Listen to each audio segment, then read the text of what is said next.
ચડતામાં પડતામાં મોક્ષે ના જાય ને અધોગતિ નો બહુ ના જાય. અધોગતિ એમની અહીં નહીં, પારસમાં 4 પગ 6 પગ 8 પગ પેલું નરક ગતિમાં બહુ ના હોય. હા, અમે ચડતામાં તો પેલું મોક્ષમાં બહુ જાય. અત્યારે મોક્ષે 4 ગતિ દેવ ગતિ બંધ થઈ ગઈ. દેવ ગતિ બંધ દાદા 4 બંધ થઈ ગઈ. ટોપ ઉપર છેલ્લે એ ટોપ 4 બંધ થઈ ગયા. 4 નરકો બંધ થઈ ગયા. એ આ ઘરનો પાપે ન કરી શકે આટલા બધા મોટું પુણ્ય નાખ્યું. દૈવત વગરના જીવો કયા છે. દૈવત નથી એમાં. ચા પાણી બિસ્કીટ ખાય તો દાડો ચાલુ પૂરું થઈ જાય એવું ચાલે. પેલા તો આવડા 2 રોટલા ને એટલું તો દહીં થઈ જાય એટલે છાશ થઈ જાય. તો મુશ્કેલ પાઉં છે થોડુંક જ જોઈએ. દૈવત નથી એટલે બધું નિરસ ભોજન. એમાં ખરા રસ જે મૂળ રસ છે ને અનાજ નો તે તો રહ્યો જ ના હોય. દળવામાં પીલવામાં પછી મેં મીઠું મરચું નાખી ભગવાન તો 18,000 વર્ષ પછી કે છે બધું ધનનો પુસ્તક નહીં હોય, દેરાસર નું હોય, મંદિર ના હોય, બધું 18,000 વર્ષ વિચાર કરો. મંદિરો, દેરાસરો, ધર્મિક પુરુષો, સંત પુરુષો એ બધું છે. પણ 18,000 વર્ષ પછી દેરાસર ના હોય, મંદિર ના હોય, પુસ્તક ના હોય, કશું જ ના હોય. એટલે વ્યવહાર જેવું કશું નહીં રહે. પછી લોકોમાં વ્યવહાર જેવું પણ કશું નહીં રહે. ના, વ્યવહાર તો ખરો, પણ વ્યવહાર કેવો? અધમ વ્યવહાર. કેવો? અધમ વ્યવહાર. અને શરીરો ઘટતા જાય. શરીર ઘટતું શરીરે 40,000 વર્ષે 1.5 ફૂટનું કરી લખેલું. 1.5 ફૂટનું? 1.5 ફૂટનો મનુષ્ય આવી શરીર બોડી આવી મોટા મોટી ઉંમરનો માણસ. બાળકો કહેવા છે કલ્પના કરો 20 વર્ષનું આયુષ કરે 5 વર્ષે તો લગ્ન કરી 7 વર્ષે બાદ થયો હોય. પ્રાણી જેવું થવાનું. બસ 11-12 વર્ષે દાદો થઈ ગયો હવે. એ તો દાદા પ્રાણીઓ જેવું જીવે છે બધા, એનો જેવું થવાનું. એ તો હે પ્રાણીઓ જેમ જીવે છે એવી રીતે પ્રાણીઓનું જીવન પ્રાણીઓનું કુદરતી જીવન. પણ પ્રાણીઓનું જીવન તો સારામાં કરવું. એના કરતા ખરાબ થવાનું. હે એના કરતા જીવન ખરાબ રહેશે. આ તો અધમ. પ્રાણીઓ તો ધર્મી જ છે. દરેક પ્રાણી ધર્મી જ છે. પ્રાણીઓ અધર્મી હોત ને તો શિંગડા વાળી ગાયો બધી જ મારતી હોય. આપણને દેખે તો નથી મારે. એની પાસે શિંગડો છે, બધું સાધન છે, બળ છે, ધર્મિષ્ઠ છે. આ લોકોની અધમ સ્થિતિ એવી આવવાની 21,000 વર્ષ સુધી રહેવાની છે. 21,000 વર્ષ સુધી કલ્પના સિદ્ધ છે. માણસ કેટલી કલ્પના કરે. વિચાર કરો મુશ્કેલ, કલ્પના કરવી મુશ્કેલ છે. તેથી કઈ ઉઠાવી લો. આ છેલ્લી તક નામ લખ્યું તો વાંચ્યું છે. હમણાં જ ગાયું. શું લખ્યું હતું? બીજો ઉપાય આ શું છે? હિન્દુસ્તાનમાં બધું દીકરે છે. બહાર પાછું ચાલુ રહેશે. એ શું દાદા? પણ તે છે બધો અજમાધન ધર્મ. કેવું? ચાલુ રહે એટલું. આ કાળ સ્પર્શના કરે છે આપણને વધારે અસર કરે છે. બધો કાળ સ્પર્શના આપણને વધારે. બધા 6 કાળા બારા બધું ચડતી બધું આપણને. બીજા લોકોને ન સ્પર્શ કરે, એને સ્પર્શ ના કરે. સહજ લાઈફ ને દુનિયામાં બહારની વસ્તુ બહુ સ્પર્શે. દાદા એ લોકો ડેવલપ થતા હોય એટલે ને દાદા. હિન્દુસ્તાન થી બીજા ઇતર છે કન્ટ્રીઝ, બધી દેશો, એ લોકો ડેવલપમેન્ટ સ્ટેજમાં હોય એટલે એ લોકોને ના અડે ને. અને હિન્દુસ્તાન ડેવલપ છે એટલે હિન્દુસ્તાન અડે ને. એમાં પણ સારા વર્ષો થોડા આવે કે ના આવે? એમાં સંત પુરુષો હોય, બધા હોય. સંતોતા હોય ને એમાં એટલે ઉતરે ખરો પાછો. ઉતરતો તારડા હોય તેમાં ચડે ખરો. એવી ઉતારતા કાળમાં પાછ ચડે, હા થોડું ચડે પાછો આવે. ચડે ને ઉતરે, ચડે ને ઉતરે.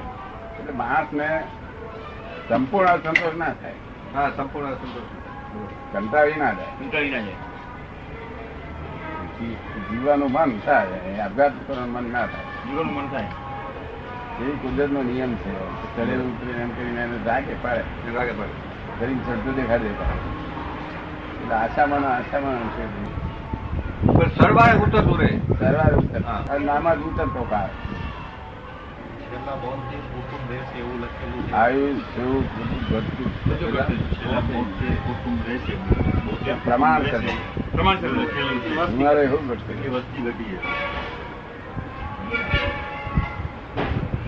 આ રમણીકભાઈ કે છે કે એવું લખેલું છે કે છેલ્લે 72 કુટુંબો રહેશે. 72 કુટુંબો રહેશે છેલ્લે, એમ કે છે. બસ લખેલું છે બધું શાસ્ત્રકારે. હા વેદાંત પ્રલય કે છે. સમજે તો લોકો એવું સમજે છે કે દુનિયા બધી ડૂબી ગઈ, મરી ગયું, ખલાસ થઈ ગયું. એ વર્ણન એવું જ કરે છે. નવે સર્જન કરે છે. ના, એવું નથી થતું. આ મોટા જીવો છે ને તે પાપના ભારથી એકેન્દ્રિય બે ઇન્દ્રિય થઈ જાય છે. એકંદર બેન થઈ જાય. હા. પાપના ભારથી. એટલે મનુષ્ય બીજ જ જડે નહીં એવું થઈ જાય છે. બરોબર મનુષ્ય એકલા નહીં, ઘોડાનું બીજ ના જડે, ગાયનું ના જડે, 5 ઇન્દ્રિય બીજ જડે નહીં એવું. બરોબર. પછી ડેવલપમેન્ટ થાય. પછી પેલું ફરી ત્યાં ચડતો કરાવે ને, ચડતો કરાવે છે ડેવલપમેન્ટ. એક ઇન્દ્રિયમાંથી બે ઇન્દ્રિય થતા પછી મનુષ્યનો જન્મ થાય છે. હા પછી મનુષ્ય જન્મ થાય. હા, એ પછી લાખો વર્ષો પછી. લાખો વર્ષ. હા લાખો વર્ષો. લાખો વર્ષ જ ને, 42,000 વર્ષ. કેટલા હજાર વર્ષો. પણ આ દાદા ઋષભદેવ ભગવાન જયારે થયા તે વખતે ટોપ ચડતો કાળ હશે ને, એ વખતનો કાળ જે ટોપ ચડતો કાળ ગણાતો હશે ને, એ કાળ જે ઋષભદેવ ભગવાનના વખતનો જે કાળ એ ટોપ ચડતો કાળ હશે ને, ઊંચોમાં ઊંચો. એથી ઊંચો હતો, તેમાંથી થોડો ભાગ ઊંચો ગયો, ત્યાર પછી ઋષભદેવ દરમિયાન. ત્યાર પછી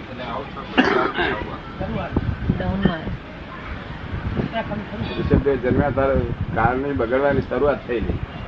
કાળ બગડવાની શરૂઆત થયેલી. હા, ઉતરતો કાળ. ઉત્તરતો કાળ થવાની શરૂઆત થયેલી. એટલે જે કુદરત હતી ને તે રત્નચિંતામણી જેવી હતી.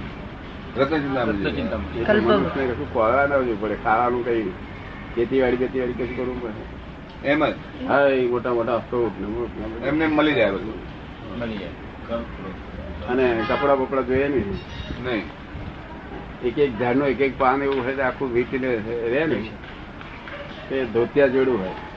હા એ બધું સાધન બધું કપડા બપડા ફૂલ તૈયાર. ઘર કરવું હોય તો 4 પાંદડા ગોઠવી ઘર થઈ જાય. એટલે એ કાળ એવો હતો. પાંદડા મોટા છે, કદે મોટું છે ને. ત્યાર પછી એ કાળમાં જરા ખામી આવવા મળી ત્યારે ઋષભદેવ નો જન્મ થયો. ત્યારે કેવું? એટલે ઋષભદેવે પછી શું કર્યું કે લોકો તો દુઃખી થઈ જશે આવે કે છે, એટલે પછી હસી મસી ખુશી શીખવાડી શરૂઆત કરી. હસી મસી ખુશી. હા ખેતીવાડી કરવાની શરૂઆત દેખાડી. ઋષભ ભગવાન પણ પૂરું થાય એવું રહ્યું નહીં. એવા ઝાડ નો બધાનું અસ્તિત્વ ઓછું થવા મળ્યું. એ ઝાડો હા જર્મની. ચિંતવે તેમાં ફળ દે. હા એટલે બધું ઓછું થવા મળ્યું. એટલે જાણ્યું કે ખાતે શું લોકો, એટલે કૃષિ શીખવાડી. કૃષિ શીખવાડી. હસી એટલે આ લોકો આ કૃષિ શીખવાડી એટલે પેલા ખેતર નું પેલો લઈ લેવા જાય. તારા અત્યાર શીખવાડ્યા કઈ જાત જાત હારકા માંથી બનાવેલો, પથરા માંથી બનાવેલો. બરોબર. અને નામો વેપાર કરતા શીખવાડે. મસી વેપાર કરતા શીખવાડે. લે વેચ પૈસા ના ચલણમાં નહીં, પણ બીજી વસ્તુ એક્સચેન્જ. અને પેલા ચક્રવર્તી રાજ સ્થાપન કર્યા પરત રાજા. રાજા જોઈને માથે લડમ વડા થાય વ્યવસ્થા સામાજિક જીવન કેવું ચાલે? એટલે સમાજ વ્યવસ્થા ઋષભદેવ ભગવાન થી શરૂ થઈ. ધર્મની વ્યવસ્થા, સમાજ વ્યવસ્થા, ધર્મ બધા એની પાસેથી બધા પ્રાપ્ત કરેલો. આ વેદોમાં પણ એમ જ લખેલું છે. વેદોનું પણ એમ જ લખેલું છે. એમાં આદિ પુરુષે વેદ એમનાથી જ વેદ થયેલા છે. હા, એમનાથી જ થયેલા.